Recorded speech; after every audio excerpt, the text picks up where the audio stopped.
incluso el cultivo es negativo en el 70% de los mismos, ¿ya? Así es. Por lo tanto, el sustento de un diagnóstico certero que permita aplicar un oportuno tratamiento se basa en el cuidadoso estudio de la historia clínica, haciendo hincapié en el estudio de contactos y si no hubiera relato explícito de contacto con tuberculosis, ¿ya? Y también indagar sobre tosedores crónicos con los cuales el niño haya tenido contacto o tenga contacto, ¿ya? Bueno, teniendo en cuenta la dificultad del diagnóstico de la tuberculosis en niños por tener una baja tasa de bacteriologías positivas, es que se recomienda usar cartillas de combinación de criterios para aproximarnos al diagnóstico. Ya, de allí es que se idearon tablas con una serie de criterios, cuya suma permite llegar a una categoría de diagnóstico. ¿Ya? Correcto. Esto como introducción. Siguiente, por favor.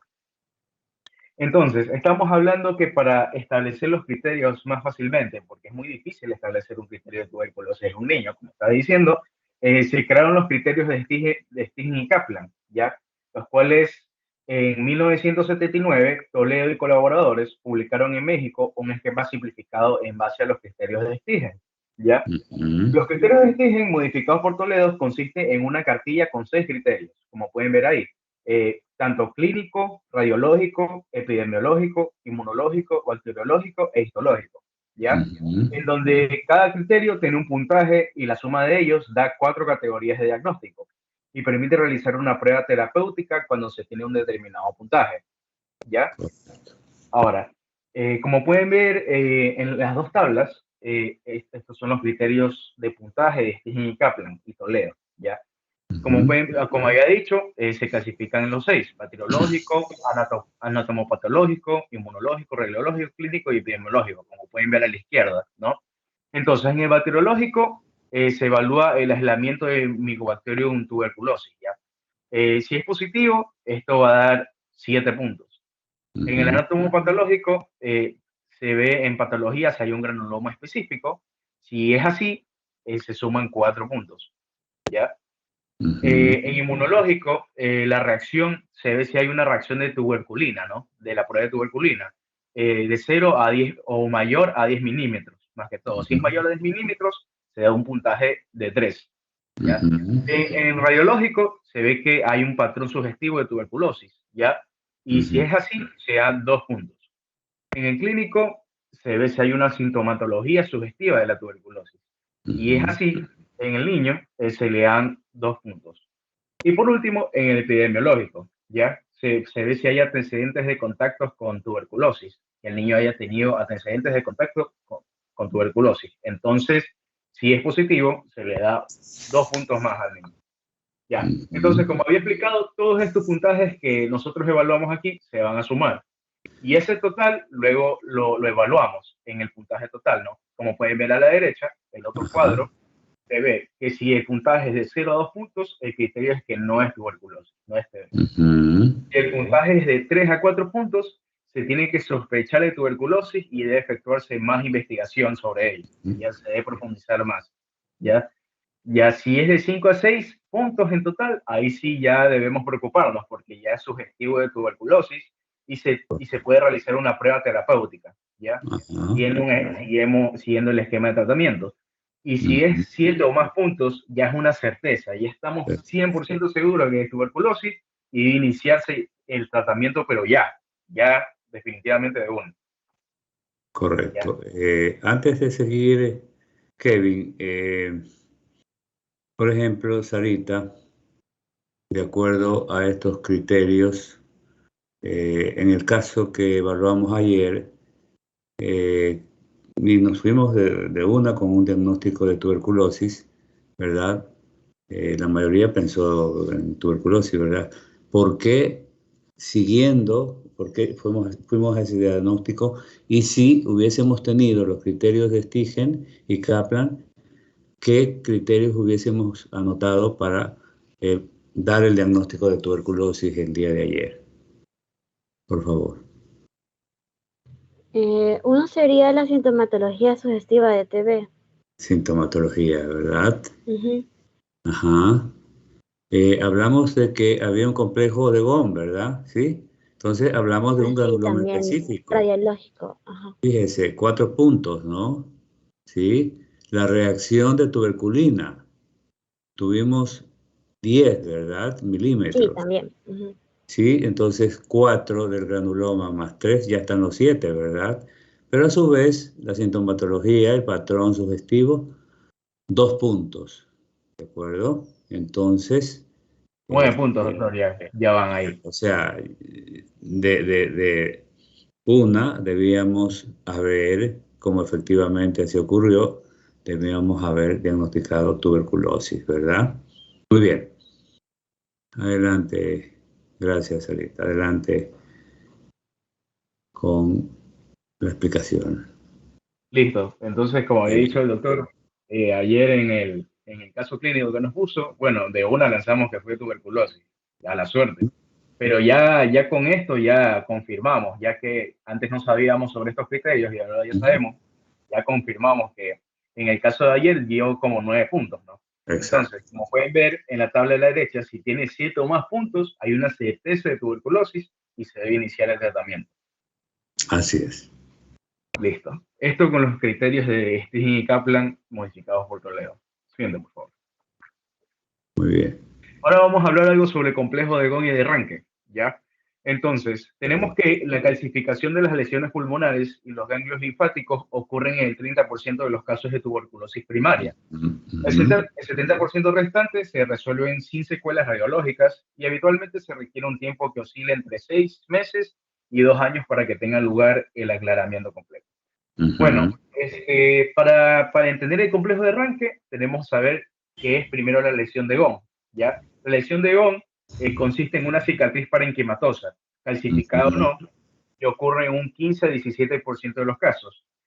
Entonces, sabiendo esto, podemos definir que el complejo de Ranke consiste entre la asociación entre la lesión de Ghon, que es la cicatriz en el parénquima pulmonar, y la calcificación de los ganglios, es decir, adenopatías calcificadas, ¿ya? Calcificación de ganglios linfáticos, iliares o paratraqueales que se pueden ver en las imágenes radiológicas, ¿ya? Correcto.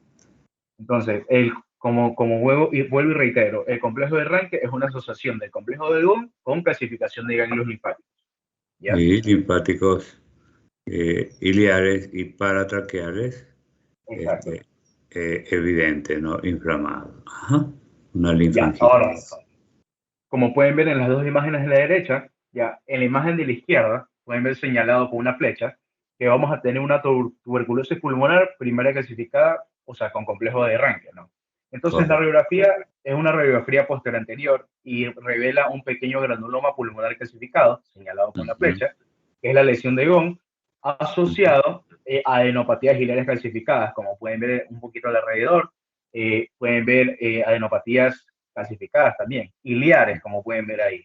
Eso en la imagen de la izquierda, ¿no?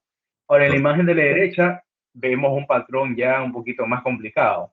Podemos ver adenopatías calcificadas y cicatrices derechas, como pueden ver señalados en las flechas, ¿ya? Que es el complejo de Ranke, ¿ya?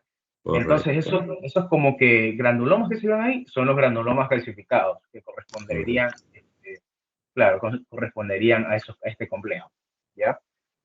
Esto con respecto al complejo de Ranke, porque es un patrón muy distintivo y práctico que se debe siempre tomar en cuenta para el diagnóstico de la tuberculosis, tanto en adultos como en niños. En este caso estamos hablando de pediatría en niños. Hay Entonces, excepciones, Kevin, que usted ve una radiografía, entre comillas, normal, una posterior anterior, ¿verdad? Una radiografía de tórax, y el paciente tiene una tuberculosis, pero ya hay que ir pensando en otro órgano, ¿verdad? Tuberculosis renal, tuberculosis intestinal,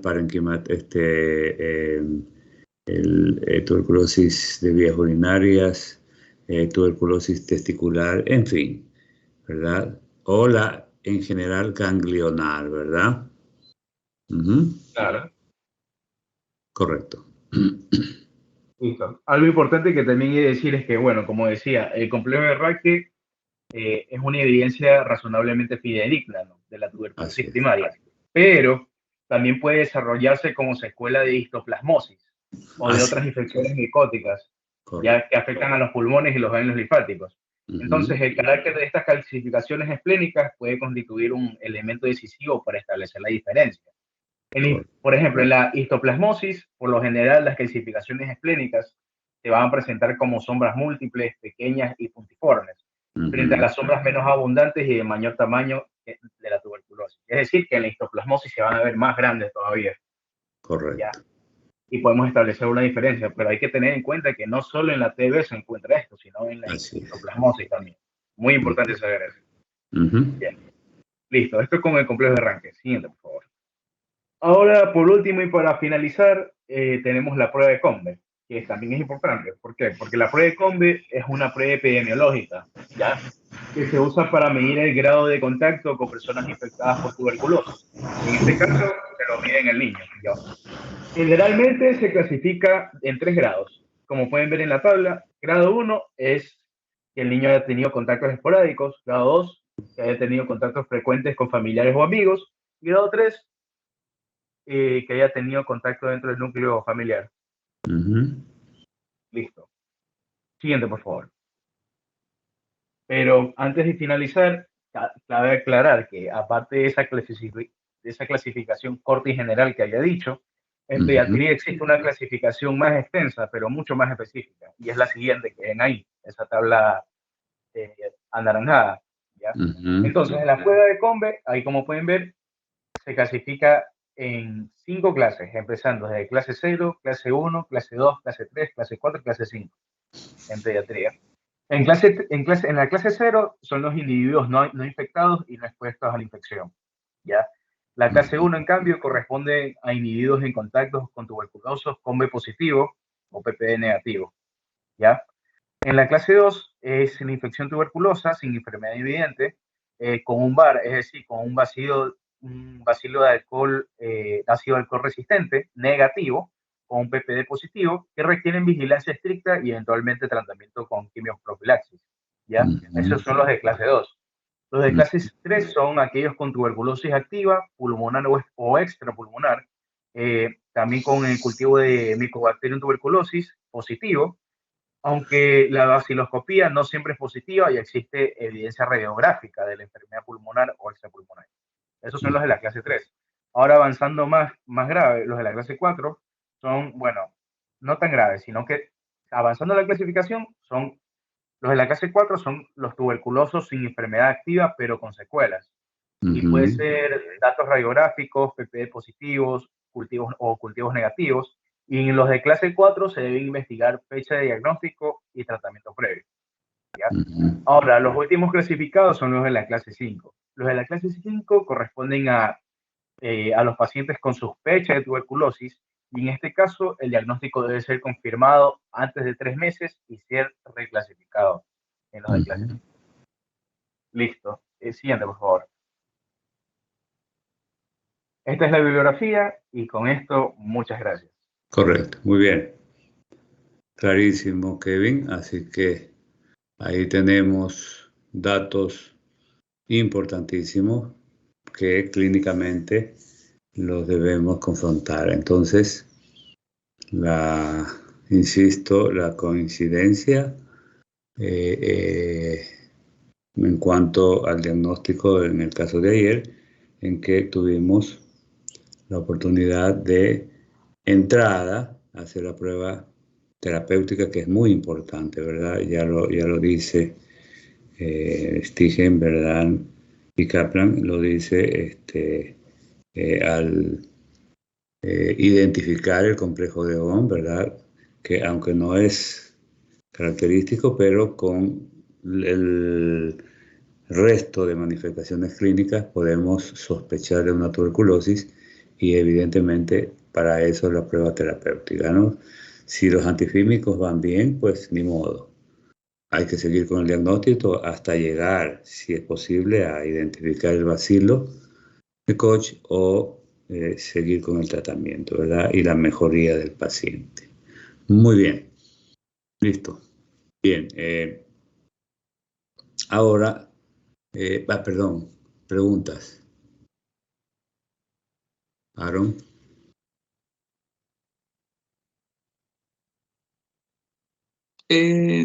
No, no, doctor, o sea, solamente como que estaba chequeando un poco, por ejemplo, en la última clasificación Ajá. para poder compararlo como con lo de la clase pasada y eh, yo estaba viendo si era, por ejemplo, porque tenía el PP positivo, eh, por ejemplo, no sé, yo lo estaba poniendo como en clase 4 pero no teníamos los datos radiográficos, entonces como que no estaba tan seguro en ese sentido.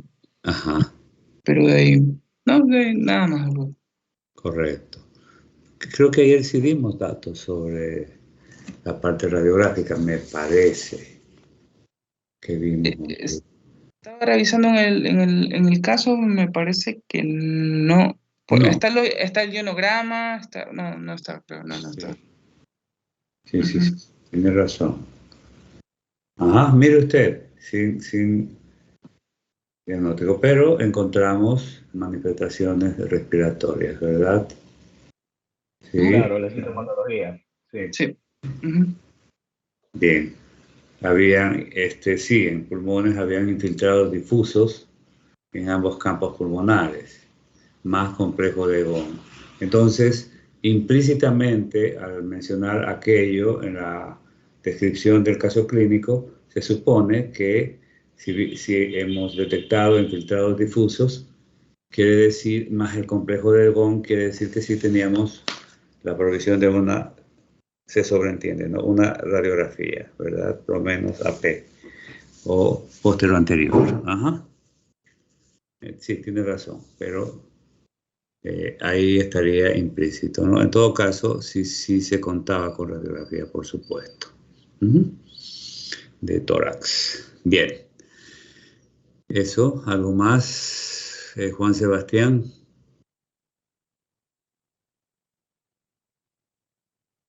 No, doctor, igualmente estoy eh, analizando la información que dio Kevin con el caso de ayer. Correcto, correcto. Muy bien.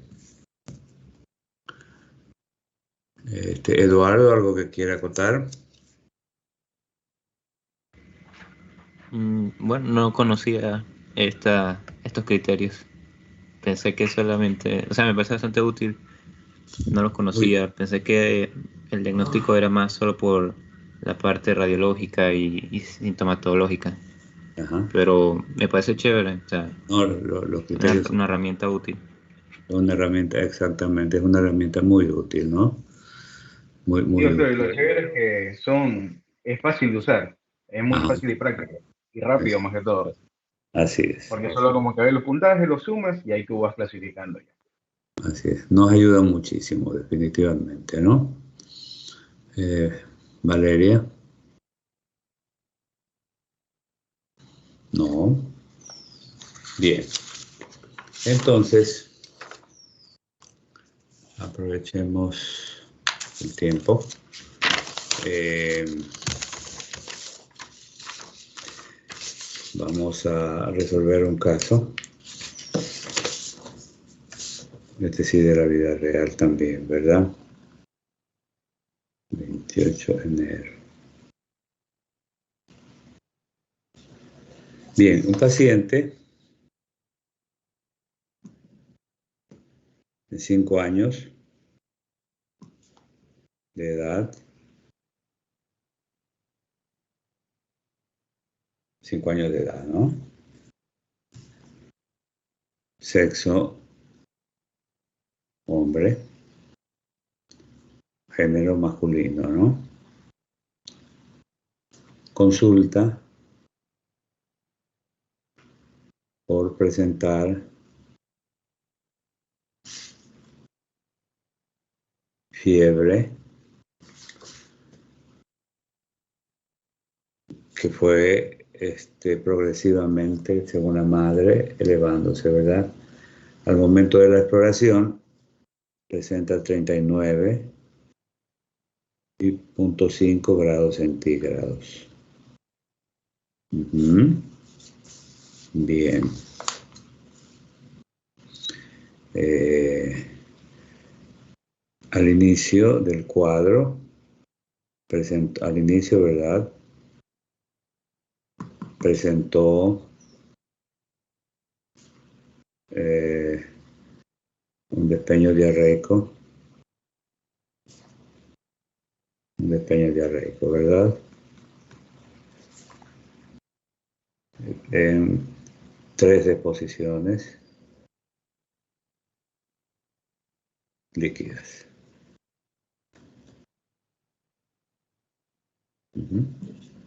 Bien. Fue al inicio del cuadro, ¿verdad? De esta parte del cuadro que está presentando, ¿verdad? Al inicio. Pero luego pararon las deposiciones y listo, ¿no? Aparte, tiene 2 días de evolución. 2 días de evolución. Bien. Obviamente anoréxico, irritable, ¿verdad? Sí, además presenta tos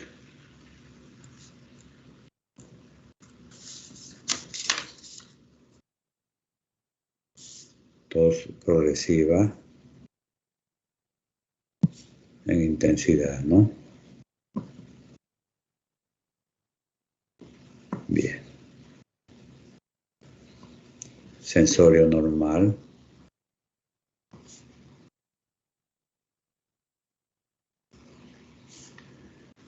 Y existe dolor abdominal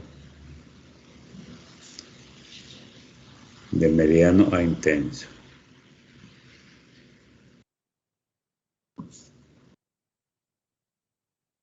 Ok.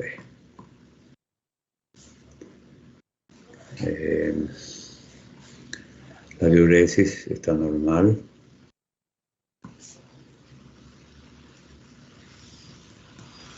Diuresis normal. Insisto, en la anorexia no tolera ningún medicamento, ¿verdad? Porque los vomita. Es decir, como vómito, o sea, no motivado, no existe, ¿verdad? Pero si es que ingiere o a la fuerza, la madre le hace ingerir líquido, el niño vomita, ¿verdad? Es decir, desencadena el vómito con los alimentos. ¿De acuerdo?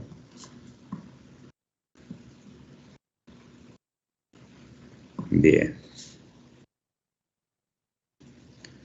El aparato respiratorio, aparte de la tos, muy esporádicos roncos,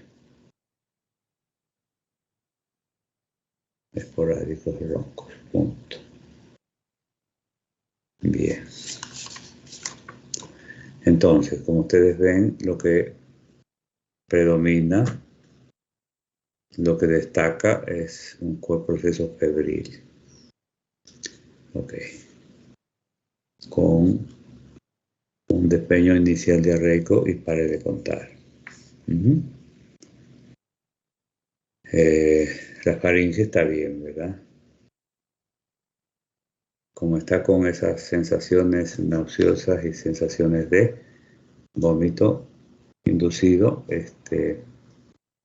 por los alimentos, la faringe está ligera hiperemia, ligeramente hiperémica. Bien. Muy bien. Una vez que es recibido el paciente, se lo explora, obviamente, luego de tener los datos clínicos, la exploración física. Una facies séptica,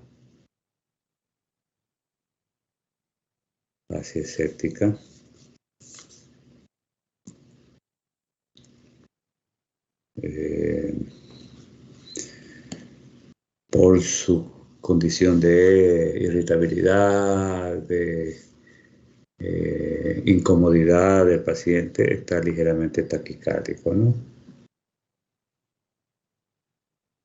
Ajá. Bien.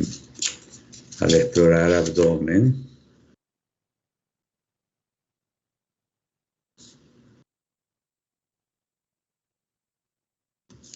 dolor a la palpación profunda.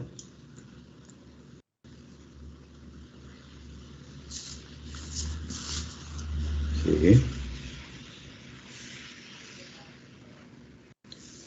Especialmente en la maniobra de rebote.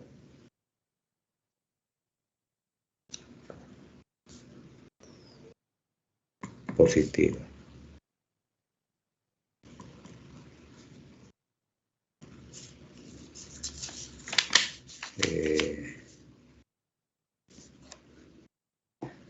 También se hace manifiesta una poliuria, ¿no? El niño a cada rato orina. Bien. Entonces decía, perdón, esto iba en la parte de manifestaciones clínicas, ¿no? Bien, entonces, insisto, a la maniobra de rebote positiva. Y McBurney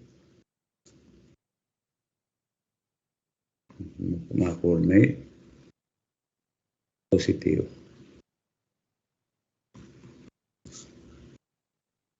El abdomen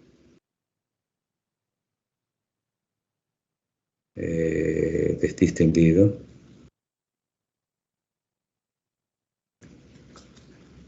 No ruidos hidroaéreos.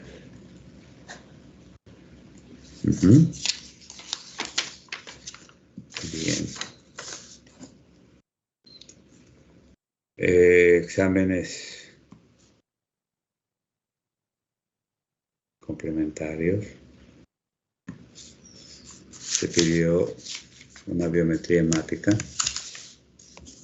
PCR, y los resultados son una leucocitosis, 24.000 con predominio de eosinófilos, ¿no? Incluso con desviación a la izquierda.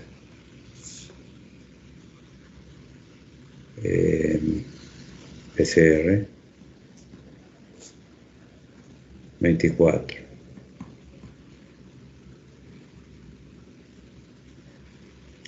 Bien. Rayos X de tórax. Un pequeño infiltrado en base pulmonar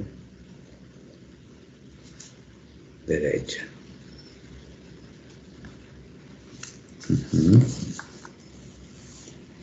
Bien. En el examen de orina, en el EGO, en el examen general de orina, entre rangos normales, ¿no?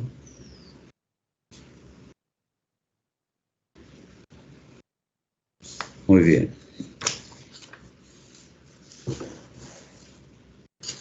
¿Estamos?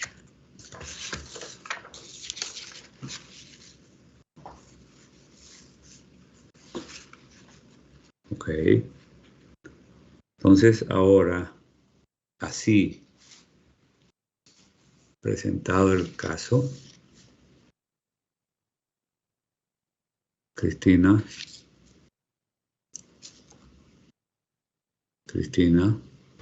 Sí, doctor. Y Cristina Isabela, un diagnóstico así, así, o sea, ya conocí el caso, un diagnóstico. Bueno, como tenía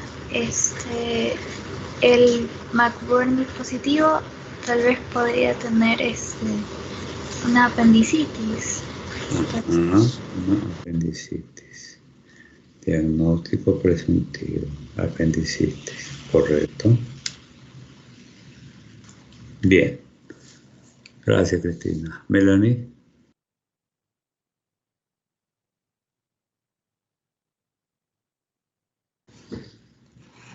Melanie. Sí, doctor.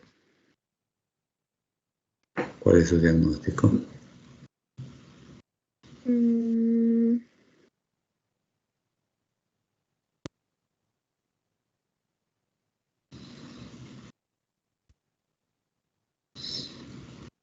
Creo que nos podemos guiar bastante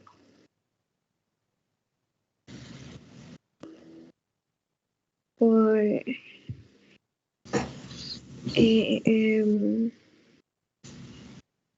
por la maniobra. Uh-huh. La maniobra de rebote. ¿Rebote? Positivo. Uh-huh.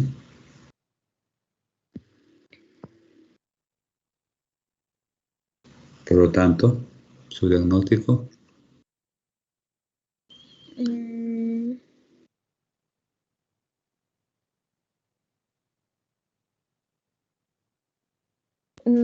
Bueno, eso es indicativo de una apendicitis. Ok, de una apendicitis. O algo más, o algún otro diagnóstico.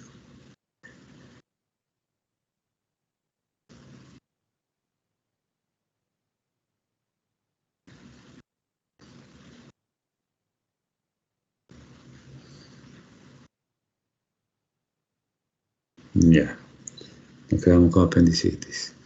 A ver, Valeria.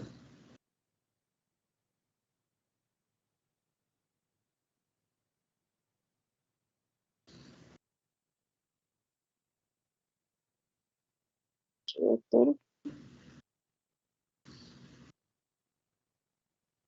Vamos, su diagnóstico.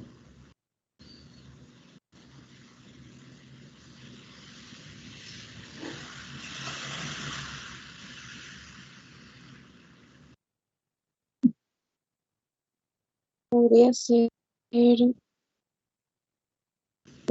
sepsis por la base.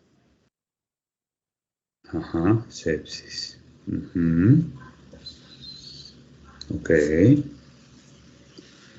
Muy bien, Valeria.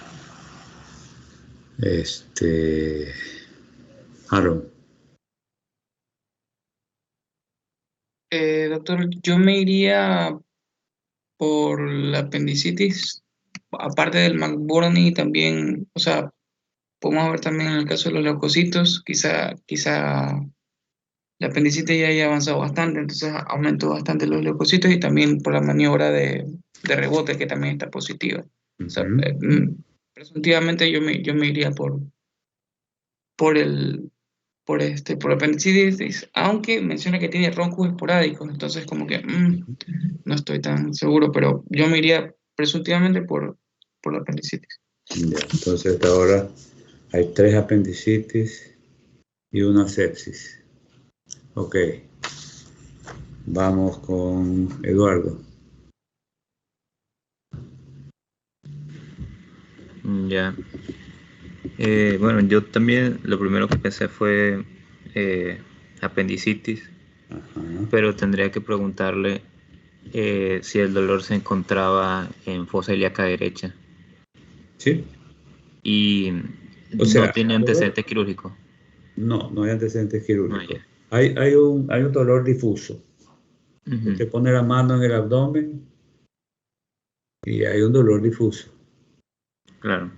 Pero especialmente obviamente con la maniobra de rebote usted siente que el niño poco más y grita, ¿no? del dolor. Okay. Y además, obviamente, hace McBurney positivo. Ya.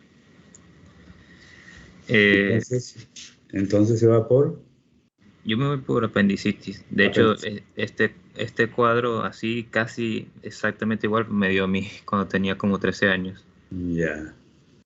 Mire usted. Ujú. Mire usted. Lo único es que, o sea, lo que como que no extra, sino aparte sería la parte pulmonar, lo de la tos, el roncus, que es lo que no me cuadra dentro del diagnóstico mucho, Ajá. que pienso que ahí también podría haber otra cosa. Y el infiltrado de base pulmonar. Ajá. Sí, pero usted ya se fue por apendicitis. Por el momento, con lo que tengo, sí me voy por apendicitis. Ya. Perfecto. Juan Sebastián. Sí, alguien quería, Sofía me parece, ¿no? Sí, bueno, para hablar un poquito de pronto por el infiltrado de la base pulmonar, la tos, una neumonía de pronto. No sé, usted es la que dispone. Bueno, yo también me voy un poco por la apendicitis por todas las manifestaciones digestivas, pero contándolo de la base pulmonar, la tos, la fiebre también, una neumonía también puede ser. Una neumonía. Ok, entonces Sofía tiene 2 diagnósticos en este momento. Apendicitis y neumonía. ¿Por cuál de los 2 se va? Porque tiene que irse con uno. Ah, por apendicitis también. Apendicitis, ok. Muy bien. Sarita, ¿con quién se va? La verdad yo también estaba pensando en que sí podría ser una apendicitis y que ya también se estaría afectando el aparato respiratorio, por como la radiografía muestra que ya tiene infiltrados, el roncus y todo eso. Y tal vez que el origen de la apendicitis también pueda ser bacteriana, por lo que dice que la leucocitosis es de 24.000, también que tiene desviación a la izquierda y que hay un predominio de eosinófilos. Ok, sí. Entonces, ¿también se va por apendicitis? Una pregunta. Sí, doctor. Ya. ¿Una pregunta dijeron por ahí? ¿Quién? Sí, yo tengo una Valeria. pregunta, Villa. En el momento en que el paciente tose, se le despierta el dolor en el abdomen. Sí. O sea, cuando se siente dolor abdominal. Claro, un dolor referido, sí, o sea, efectivamente. Por eso se pone su manito en la boca, ¿verdad? Para toser. Porque refiere que le duele la barriguita al toser.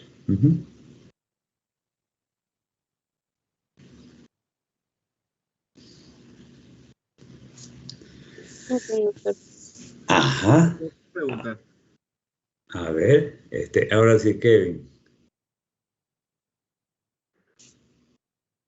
No, doctor, soy Rodríguez. Juan dijo.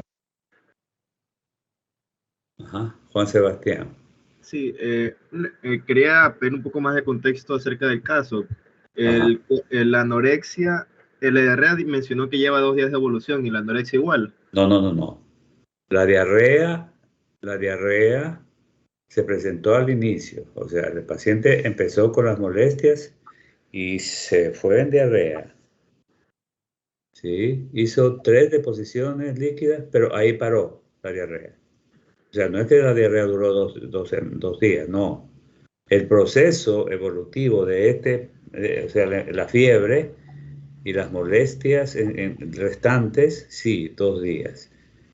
Pero la fiebre, obviamente, también. Pero la diarrea solo esas 3 deposiciones y pare de contar. ¿Y el dolor? El dolor sí, desde el inicio, ¿no?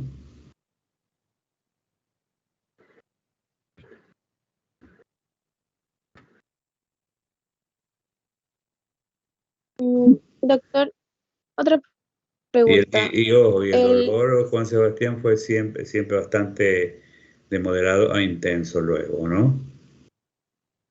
Sí. Valeria, ahora sí, pregunte. Sí, el síndrome de rebote, ¿solo lo tienen fósil ilíaca derecha o ya está generalizado? O sea, ya si se hace la maniobra, le duele en cualquier parte del Ajá. abdomen. No, especialmente derecha-izquierda, ¿no? Cosas derecha-izquierda. También puede ser, sí, puede hacerlo, pero con menor intensidad en otras áreas, en otras partes del abdomen. Ujú. Sí, hay una tendencia a Doctor, generalizarse el rebote. Ajá. Sí, Eduardo. ¿y no, el abdomen no está rígido? No, no, No, no, no, sigue, no. sigue ¿Existe un depresible. abdomen en tabla? Ajá, No, no, ok. no. Sí, es que o sea, sí, el diagnóstico, la gran mayoría está pensando pues en la apendicitis, pero lo que hay que, como decir así, descartar es que no se le haya hecho ya una peritonitis. Ujú. Entonces, eso es lo que estoy tratando de ver, si solo es la apendicitis o ya Sí, sea, si estuviéramos con un abdomen en tabla, sí, uy, ya, exacto, ya abdomen en tabla y estaríamos. apendicitis. Ajá, ajá, sí, sí, sí, sí, sí, sí. Eh, a ver.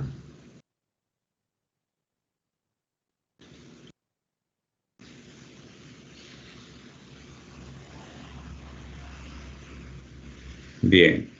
Entonces todos se han ido por apendicitis, e incluso no recuerdo quién, pero también ya pensó en que el proceso fue a una sepsis. Muy bien, Sarita. Usted nos da el último diagnóstico. O ya lo dio. Ya lo dio, ¿no? Sí, doctor, ya le dije. Ya, ok. Apendicitis. Muy bien. Entonces, ¿nos vamos a quirófano?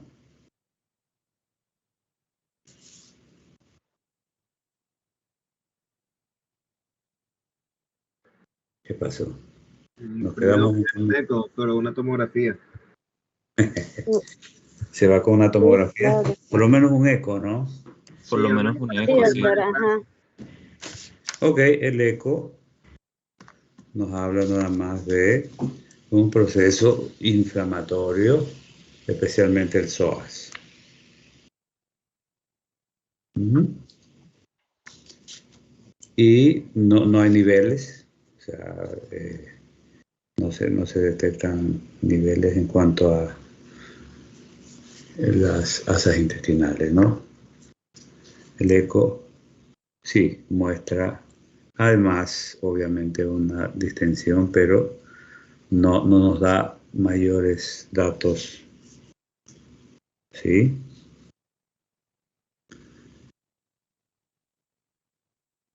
¿De acuerdo, Juan Sebastián?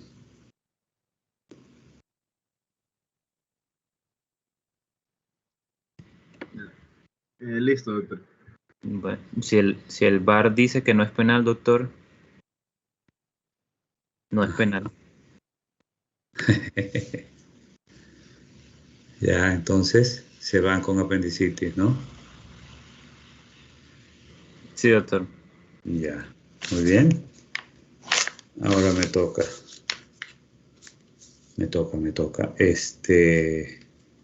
Como muy bien lo decía, no sé si fue Cristina o Melanie, que también hay que pensar en una sepsis, ¿no? Evidentemente, el paciente tiene una Sí, leucocitosis y una eosinofilia, ¿no? sí, yo, Valeria, pensé Valeria lo dijo, ¿no? en Correcto. sepsis por Bien. lo Inmediatamente fácil. se ordenó el ingreso, ¿sí? Y una vía, ¿verdad? Una vía definitivamente endovenosa, obviamente. Y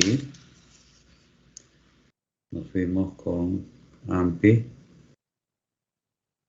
a 400 miligramos y Genta 8 miligramos. Ajá.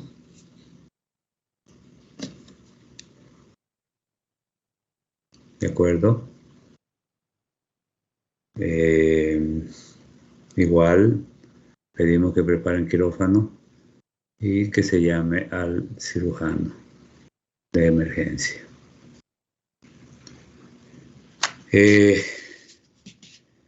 Cuando llegó el cirujano, porque obviamente estaba en alguna actividad quirúrgica, y ya esperamos, incluso me iba a lanzar a iniciar el proceso, ¿no? Y por lo menos explorar y por lo menos abrir, ¿verdad? Para que, como decía uno de ustedes, si hay una peritonitis, pues ya, o sea, empezar a tener una vía de desfogue. Pero no, nos lanzamos con los antibióticos. Usamos algo de analgésico, sí, todo vía intravenosa. El paciente... ¿Qué tipo de analgésico, doctor? ¿Perdón? O sea, ¿qué tipo de analgésico? Disculpe. Acetaminofén. Acetaminofén. Ajá. Muy bien. Sí, ahí la vi, ahí el IV, ¿no? Sí. Bien. El niño con el analgésico, con el antibiótico, empezó, o sea, disminuyó un poco el dolor, obviamente, y se quedó dormidito. Dormido, palpamos el abdomen por varias ocasiones y seguía hablando y como que seguía aflojando, ¿verdad? Y empezó a recuperar los ruidos hidroaéreos, ¿sí? Y empezó a eliminar gases, ¿verdad? ¿Sí? Incluso hizo una pequeña evacuación. Ahí dormidito, ¿verdad? Estaba, ¿sí? En eso llegó el cirujano, valoró el paciente y dijo, démosle 8 horas de compás de espera. Así como se las pinto, así, o sea. Le dimos el compás de espera y el paciente empezó a mejorar. Se dio la fiebre, bastante, ¿verdad? De 39,5 bajó a 38,5, ¿verdad? Y esa sensación nauseosa desapareció. No es que pedí alimentos, pero sí probamos un poquito de tolerancia oral. Para no alargarles el asunto, el paciente siguió evolucionando y para sorpresa de ustedes, el paciente mejoró. Esto fue alrededor de entre las 8 y las 9 de la mañana que lo recibimos. Era la noche y mejoró el paciente ostensiblemente. ¿Sí? Y seguimos con los antibióticos. Y un poco decía el cirujano, ¿y por qué no cambiamos a una cefalosporina, ¿no? De tercera generación? Entonces, yo le digo, si está mejorando con esa dosis de ampicilina de 400 miligramos por kilo, yo me quedo, porque está mejorando. Entonces, sí, me dice, tienes razón. Bueno, para no alargarles, nos fuimos a descansar, regresamos antes de las 7 y el paciente estaba mucho mejor. Mucho mejor. Ya el abdomen menos doloroso. Sí. y en general el estado séptico había cambiado ostensiblemente.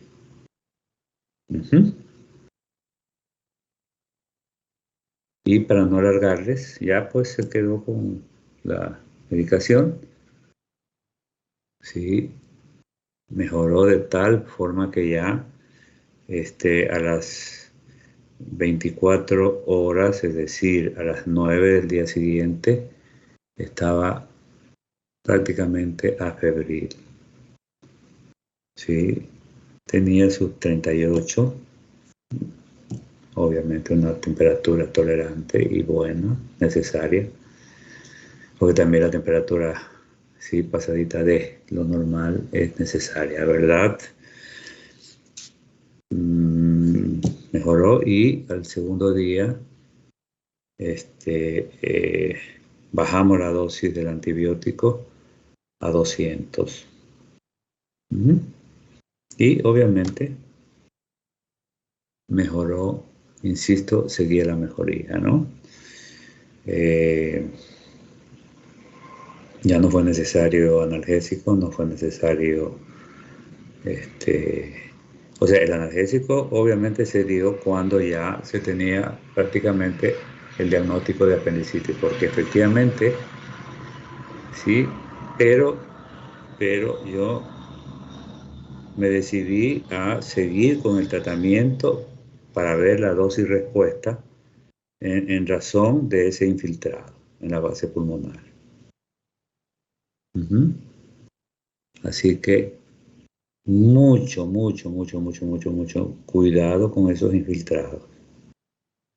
Sí, empiezan debutando con esos despeños diarreicos.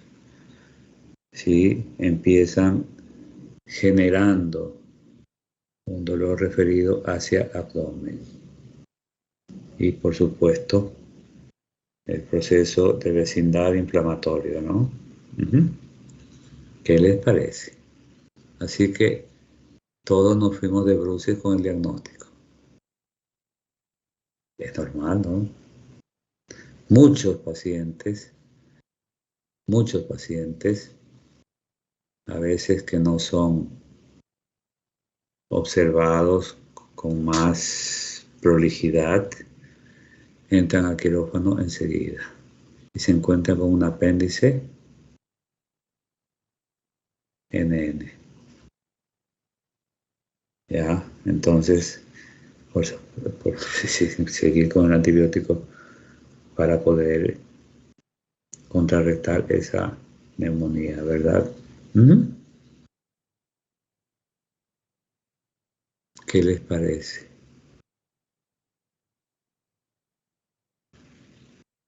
Experiencia. Sí, era penal entonces, doctor. ¿Sí qué? Sí, era penal. Sí, por supuesto. Es decir, siempre razonar, siempre dar un pequeño, que en este caso gran compás de espera, fue un tiempo corto, ¿verdad? Y efectivamente, y eso nos decía siempre el cirujano, ¿no? Tengan un pequeño compás de espera, que no pasa nada. ¿Sí? Él decía, hasta 8 horas pueden esperar en una apendicitis. Le digo, pero si se perfora, no, tranquilo. Tranquilo. Eso sí, obviamente ya con un diagnóstico preestablecido, administren el antibiótico, ¿no? Hidraten para que el niño no tenga déficit de líquidos y obviamente las pérdidas insensibles, imagínense, con los electrolitos también, especialmente el sodio, que a través del sudor se pierde bastante, ¿verdad? Y el cloro. Así que... Doctor, mire, ¿quién lo diría? Tenía pensado que cualquier apendicitis es una emergencia, que de una debe entrar a cirugía y sacar el apéndice por el riesgo de que se perfore y haga pues, Sí, sí, esa es la una idea. peritonitis. Esa es la idea No podía esperar. Esa es la idea que nos sembramos todos, ¿no? Sí, sí, sí, sí. Apendicitis inmediatamente. Ajá. Sí, pero es que en apendicitis, olvídese. Apendicitis, inmediatamente a quirófano. Mientras más rápido se deshace del apéndice, mucho mejor. Pero en apendicitis. Ojo, el compás de espera es porque aquí teníamos el infiltrado de base pulmonar derecha. Mire que ni siquiera nos daba así manifestaciones muy notorias en la parte de clínica, en la parte clínica, ¿no? Es decir, pensar en un soplo tubario, ¿verdad? Porque había una condensación, sí, pensar en roncus, claro que había, pero mínimo, en crepitantes, incluso subcrepitantes, o sea, depende, ¿no? De qué área esté afectando, en la intensidad y en, obviamente, el proceso mismo de condensación. Uh-huh.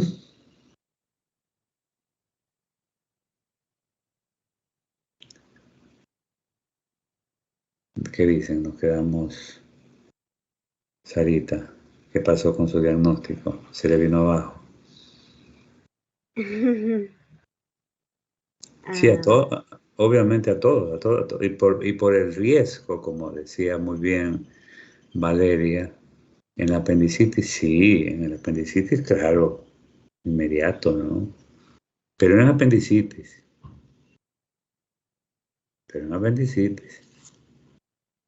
Ajá. Doctor, Sí, Kevin. si en la exploración física hubiera habido, digamos, un signo de Bloomberg positivo, ahí Ajá. sí era un poquito más específico para decir, chuta, es apendicitis. Sí, un elemento de juicio más. Claro, pero de igual, o sea, de igual, no hay que Obvio, generalizar. Sí. obvio. Claro que sí. Uh-huh. Definitivamente. ¿Qué pasó, Juan Sebastián? Doctor, o sea, la verdad, sí me iba por apendicitis, pero sí tenía mis dudas, porque siguiendo la clínica del apendicitis, la apendicitis te lleva a la emergencia de la noche a la mañana, y el paciente Así es. de 2, 3 días. Por eso le había preguntado el contexto del caso, porque tiene entendido que inicia con la diarrea, la anorexia y la fiebre. Claro.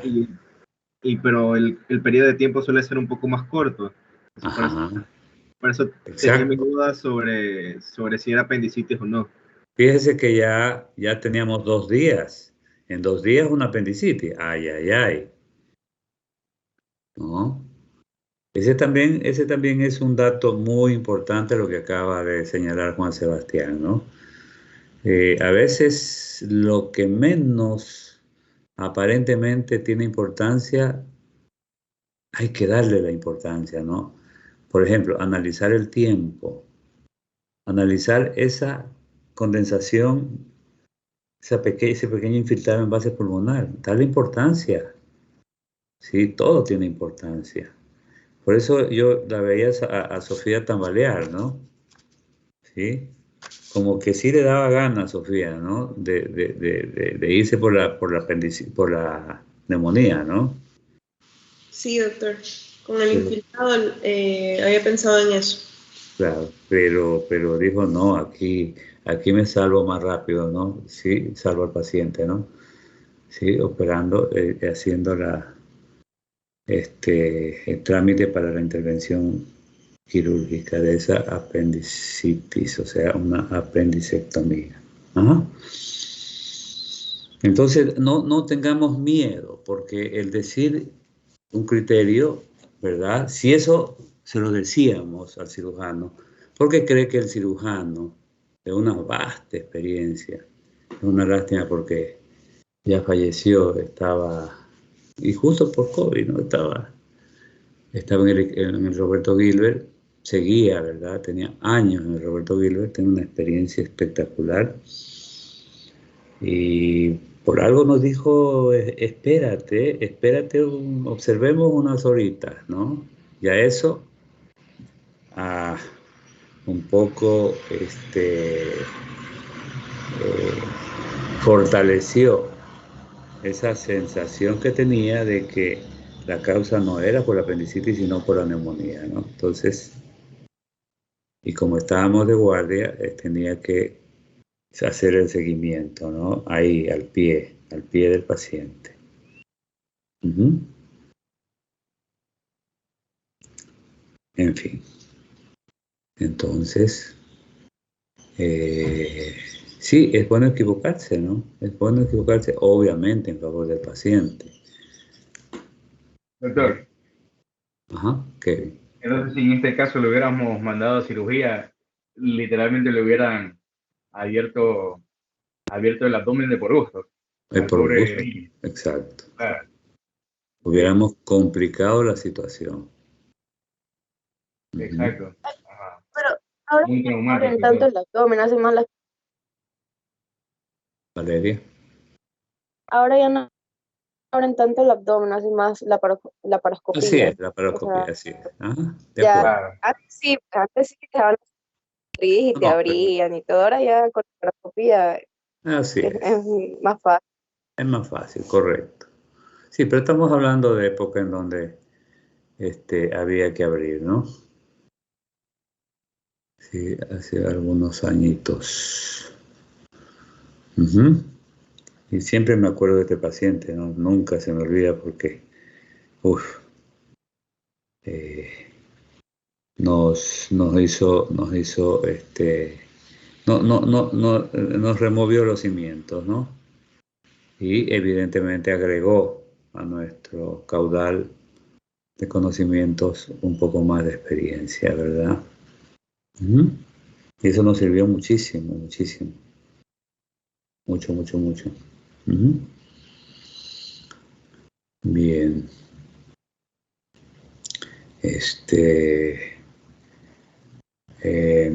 Si no hubieran usado ampicilina, ¿qué otro antibiótico hubiesen usado? Porque ahí hay que cubrir los dos, ¿verdad? Polos, ¿no? Tanto el gram positivo como los gram negativos. Uh-huh. Entonces yo creo que con la genta, en esa época la genta mucho, ¿no? Pero se la usaba mucho, ¿no? Como aminoglucósido, por supuesto. Una combinación con AMPI era estupendo. Ajá. De hecho, es estupendo.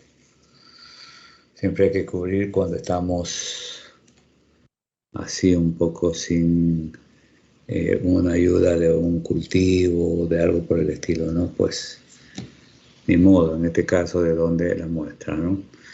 Y obviamente había que recurrir a la experiencia. Uh-huh. Bien.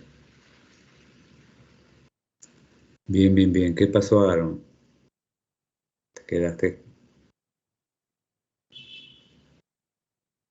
O sea, doctor, hasta el final me había quedado un poco confundido, pero, o sea, ya como que se me aclaró un poco el panorama en cuanto al diagnóstico. O sea, todo el tratamiento antibiótico es por el infiltrado, básicamente, ¿no? Exacto, así es. Y eso le causó los otros síntomas a nivel abdominal. Claro, obvio. Por supuesto. Okay. Imagínense la vecindad, ¿no? En la base del pulmón. La vecindad con el abdomen, ¿no? Ahí está. Uh-huh. Lo que decía Valeria, ¿no? Incluso se estaba diseminando la infección. ¿Ya? Y ya podíamos empezar a pensar en un proceso séptico, ¿no? Por eso esa fase es séptica. O sea, del infiltrado llegó a ser sepsis. Prácticamente, claro. Claro. O sea, pasaba un tiempo más sin protección de antibióticos y se nos iba a un proceso séptico. Ajá. Mire, Ok. mire la potencia, si usted quiere, la malignidad de esas neumonías ahí que aparentemente son pequeñitas y que no van a generar sino una molestia que luego del tratamiento, luego de por lo menos pedir una radiografía, ¿verdad?, de tórax, ubicarla y darle el tratamiento correspondiente. A veces Listo, doctor. eso de verlas pequeñitas, así que cuídese de esas pequeñas cositas, ¿no? Pequeñas, grandes molestias que pueden generar problemas muy, muy serios. Esas neumonías pequeñitas a veces, y peor si es un estafilococo, por ejemplo, imagínense, una diseminación tremendamente severa, ¿no? Uh-huh. Bien. Entonces, estamos por ahí y algo de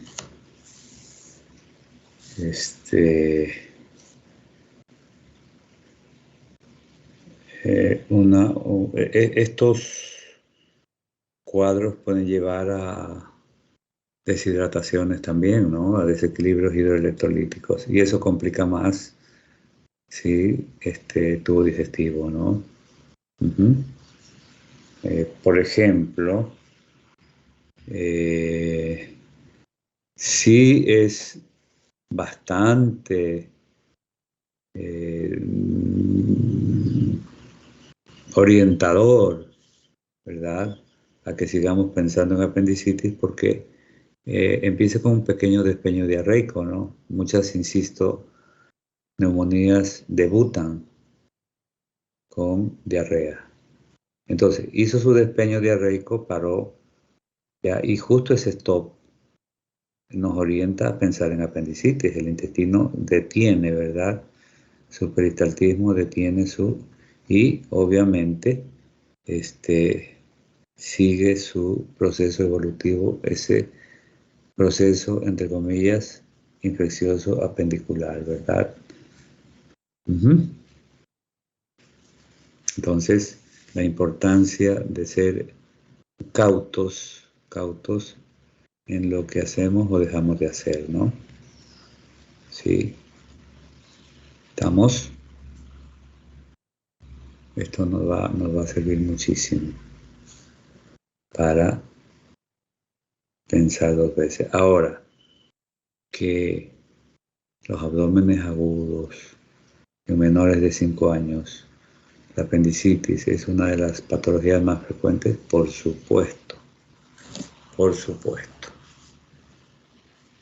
Sí, en cuestión de patologías abdominales, ¿no? O sea, de un abdomen agudo.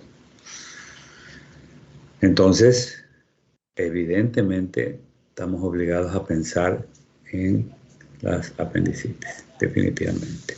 ¿Mm? Bien.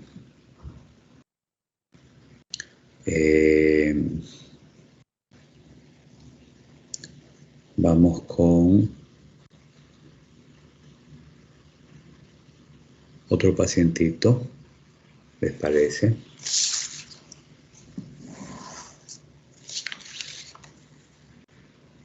Vamos con otro paciente que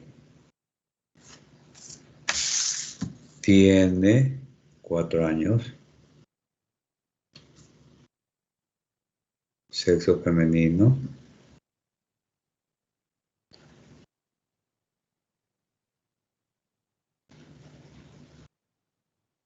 peso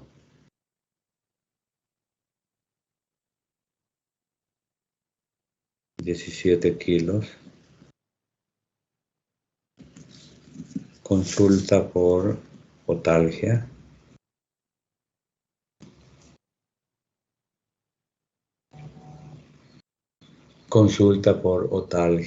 fiebre, Otalgia izquierda, ¿no? Fiebre, malestar general,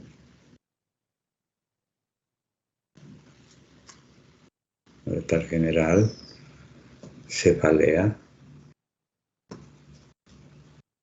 ¿sí? La fiebre está entre 38,5 y 39, ¿no? 39 grados centígrados. Bien. Debuta durante la madrugada de X día, ¿ya? Y consulta a las 24 horas. Bien. En la exploración, ojos, todo bien, sí, fosas nasales bien, pero el oído izquierdo hay una ligera excreción más que secreción, ¿verdad? Excreción pultácea en menor cantidad, ¿no? En mínima cantidad.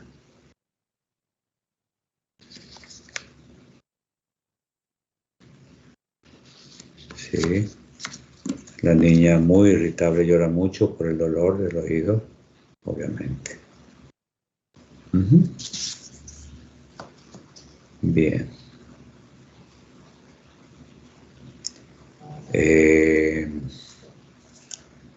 Cabe destacar que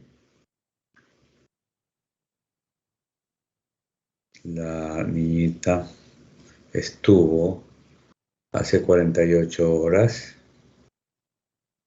con sus amiguitos en la piscina, ¿verdad? De su hogar.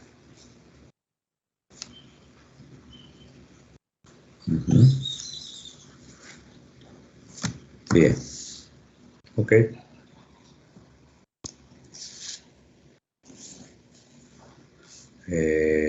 Una biometría, leucocitos, 10.000. Y la fórmula dentro de los parámetros normales.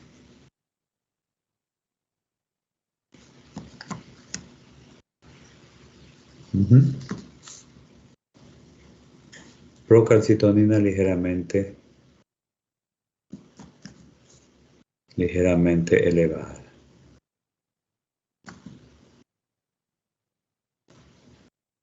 Ok.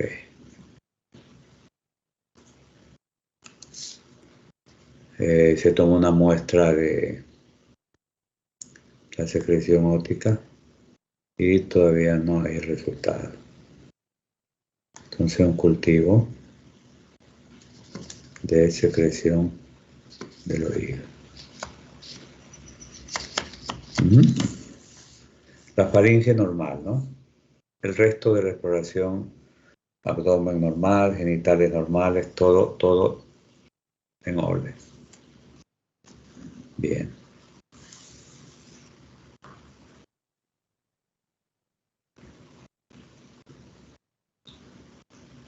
Vamos, Sofía.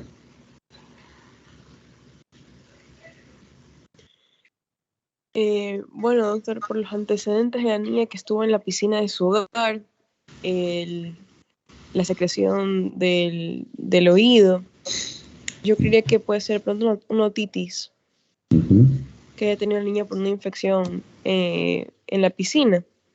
¿Otitis externa, media o interna?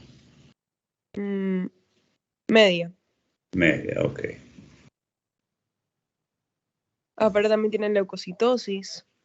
Otitis media aguda, ¿verdad? OMA. Ok, entonces tenemos una OMA, otitis media Creo aguda. que es eso. Sí, no hay mayor dificultad al respecto, no creo yo. Sí. ¿Qué dice Eduardo? Sí, doctor, concuerdo con el diagnóstico que dio Isabela. Pienso que es una otitis. Correcto.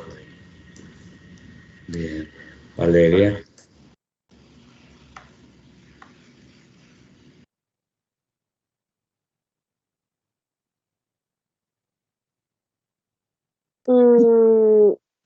O sea, primero que nada uno piensa en, en otitis, pero Ujú. yo no diría que es otitis media. Ajá. Yo creo que ya es del oído interno. ¿Por qué? Primero que nada, por la excreción que está botando. Ujú. Eh, a mí me ha dado ya otitis cuando era niña porque yo hacía mucha natación, competía y nunca llegó al punto de botar excreción porque nunca llegó a ser, Estaba cubierto sus oídos. pero a una compañera sí hasta ese punto y ya era otitis interna. Y sobre todo por ya la fiebre y el tiempo. La otitis también depende mucho del tiempo de la infección. Y como Claro. ya lleva 48 horas de haber estado en la piscina y los leucocitos ya están elevados, yo creo que ya llegó a la parte interna del oído. Ujú. Ujú. Muy bien. Es un criterio válido, por cierto. Y ahí, con esa otitis interna, estamos a un paso de la mastoides, ¿verdad? De una mastoiditis. Mucho cuidado con las mastoiditis. Pero, dada que realmente se inflama, ¿sí? La parte media del oído con mucha frecuencia, antes de incursionar hacia el oído interno, entonces yo todavía seguiría pensando en una OMA, ¿no? En una otitis media aguda. ¿Sí? Una pregunta, Ajá. ¿la paciente presenta algún mareo, No, desequilibrio o tinnitus? no, no. Presente es un dolor intenso del oído, ¿no? No, Que al cambio de posición, eso también nos ayuda a oído medio. El cambio de posición disminuye el dolor, ¿no? Ajá. claro. Ajá. Sí, pero cuando es otitis interna, la laberintitis da ese como Así, mareo o exacto. desequilibrio Sí, sí, sí, sí. o tinnitus súper fuerte. De- Es insoportable. así es, así es. Ajá. Muy bien. Entonces, sí, la reflexión que usted nos hace es interesante. Sí, hay que cuidarse mucho de las otitis medias. Aunque hay otitis medias agudas que está por mucho tiempo, ¿no? Y los padres a veces se descuidan, ¿no? Se descuidan y como a veces es pasajera, algunos casos abortan ese proceso, entonces se descuidan, ¿no? Y dicen, ah, no, ya le va a pasar, así que no la llevan al médico, ¿no? Ajá. Bien, entonces, teniendo ya un diagnóstico más o menos identificado, ¿sí?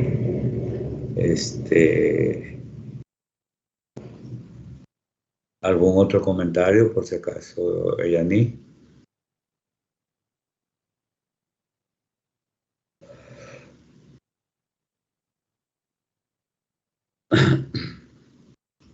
Yani, Raúl Esteban.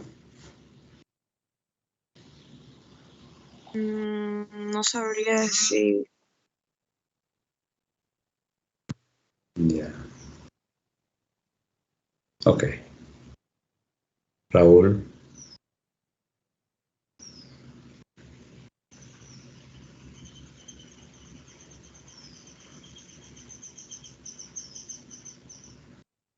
No sé, egoísta, Raúl. Compártanos su criterio.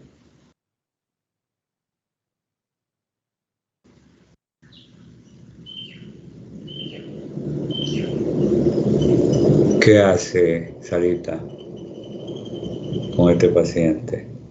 Bueno, Sentir. como yo también estaba de acuerdo en el hecho de que es una OMA y habría que iniciar un tratamiento con antibióticos. Correcto. No perdamos tiempo, ¿no? Muy bien. ¿Qué antibiótico usa?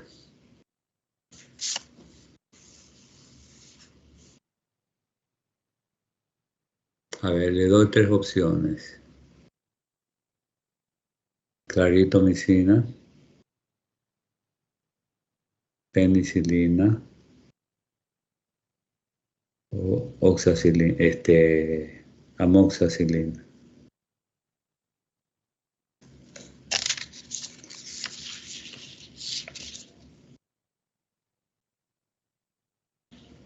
Me iría por la amoxicilina, la verdad. Amoxicilina, correcto. Que es un antibiótico que va estupendamente bien en esas otitis medias, ¿no? Por el mismo germen. Ok, oxacilina. ¿Cuánto? ¿Cuántos miligramos?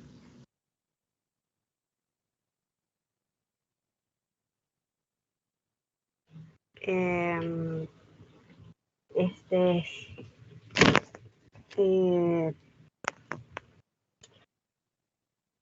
no me acuerdo, doctor. Ya. A ver, Sofía, usted que es experta en antibióticos, ¿cuánto le damos de amoxi? Doctor, ¿no podría ser 400 miligramos? No, No. Doctor, 80 miligramos. 80 miligramos, ¿no? 80 miligramos por kilo por día, ¿no? ¿Cuántos días? 7 días, doctor. 7 días, ok. Ya. Entonces,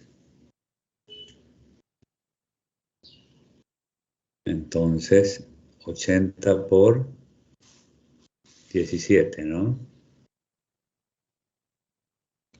¿Sí?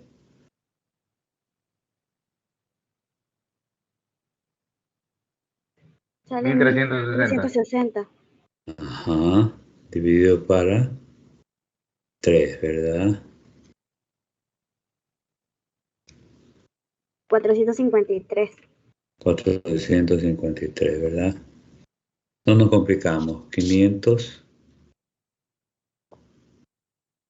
miligramos Cada 8 horas. vía oral cada 8 horas por 7 días. Sí, doctor. Ya está. Como está experta Cristina, le agregamos un analgésico, ¿cuál?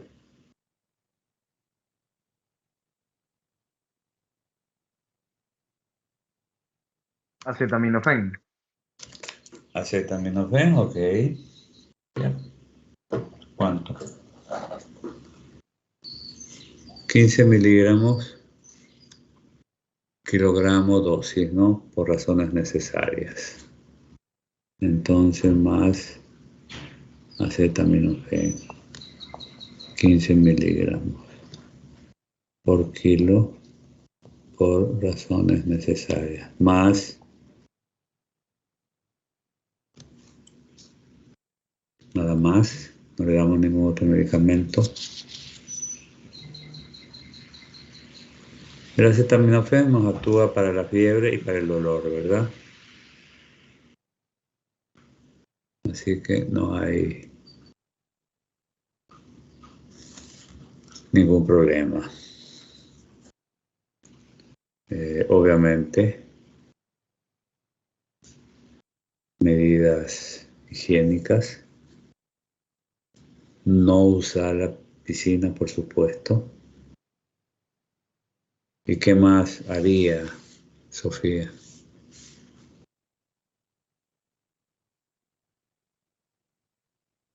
¿Qué más haría?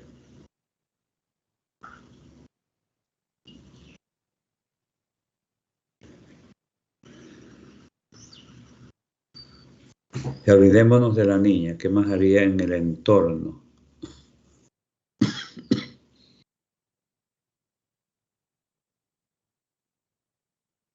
Revisar la piscina, doctor. O sea, no la están desinfectando bien.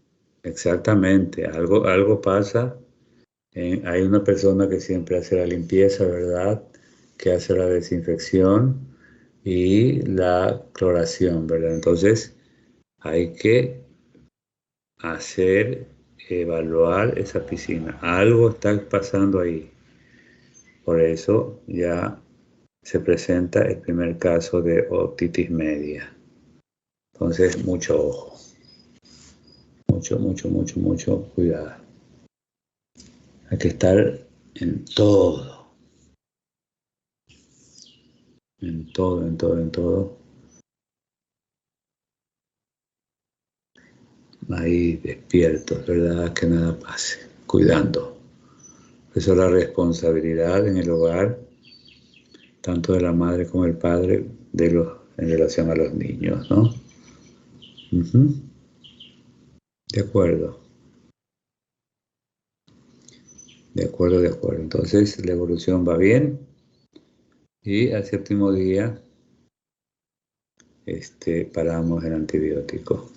Insisto, le decía a Cristina que como está experta en probióticos, ¿le da o no le da?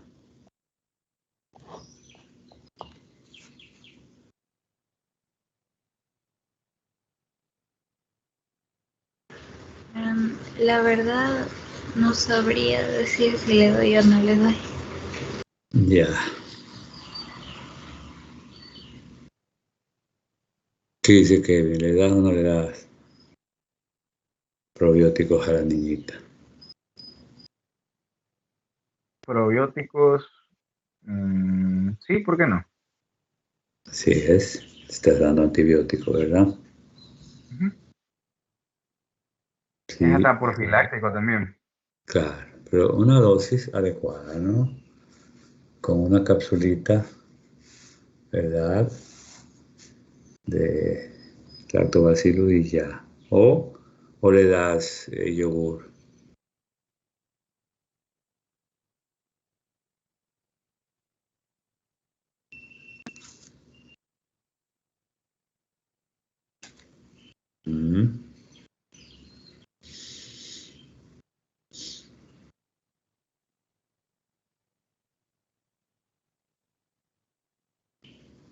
Podría ser la capsulita de los bacilos, ¿verdad? Así es. Sí, preferible, ¿no? Aunque no le vas a hacer daño dándole yogur. Ajá. O sea, un yogur, por supuesto, de calidad. Sería ¿no? mejor. Ajá. O sea, porque es niño, pues, y por lo que Exacto. les gusta el dulce, sí lo Así es. disfrutaría. Y va a disfrutar del yogur, así es. Ajá. Es como que, le das este jarabe, pero también tienes como premio un vasito de yogur, ¿no? Incluso esos yogur, esos colorcitos, ¿no? Y hay un yogur, perdón, qué nombre, el yogur persa que es bueno, ¿no? Sí. Y va mejorando el dolor y prácticamente restablece su alimentación sin problema, ¿ok? Sí, señor.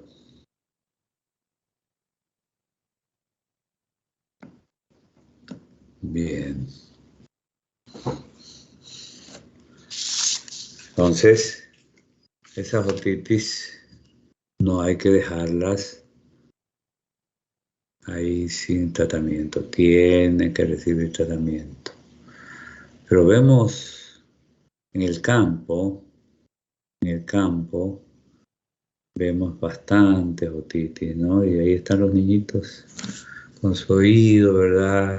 Caídos y ya, pues hay que, ustedes que son expertos, indicarles, incluso irles a comprar, ¿verdad? El medicamento. no cuesta mucho, no, y hacen una buena obra, ¿verdad? Solidaria. Al menos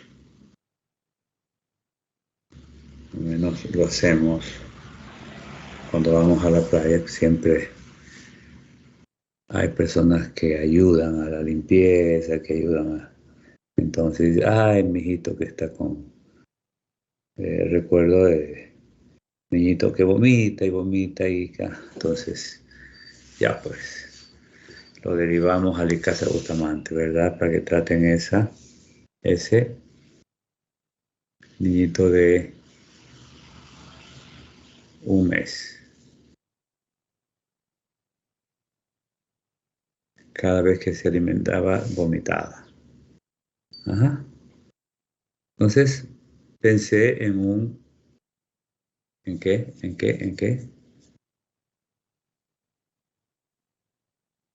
¿En qué pensamos? En una hipertrofia. ¿Perdón? No, siga, doctor, siga. Sí, en hipertrofia congénita del píloro, ¿no? Ajá. Pero finalmente resultó, es interesante, ¿verdad? Un espasmo del píloro. Sí, se dio algún tiempo, ¿verdad? El tratamiento se dio, el espasmo, y ya, resuelto el problema, ¿no? Entonces, hay que ayudar. Pero ese niño, imagínese, seguía vomitando, y se deshidrataba, se desnutría y, bueno, van a buscar ayuda en algunos de los hospitales del ministerio, en algunos de los centros de salud de esa zona, ¿verdad? Y bueno, pero es preferible hacer dar una ayuda completa, ¿no? Ajá. Sí. Llamé al residente de guardia, que le pasó nuestro residente del posgrado, para que lo atienda. Entonces siempre hay la forma de hacer obras solidarias. Y así por el estilo, ¿no? Bien. Eso. ¿Algo más? Hoy día como que es viernes, ¿verdad? Sí. Sí, doctor. ¿Y están un poco cansados o no?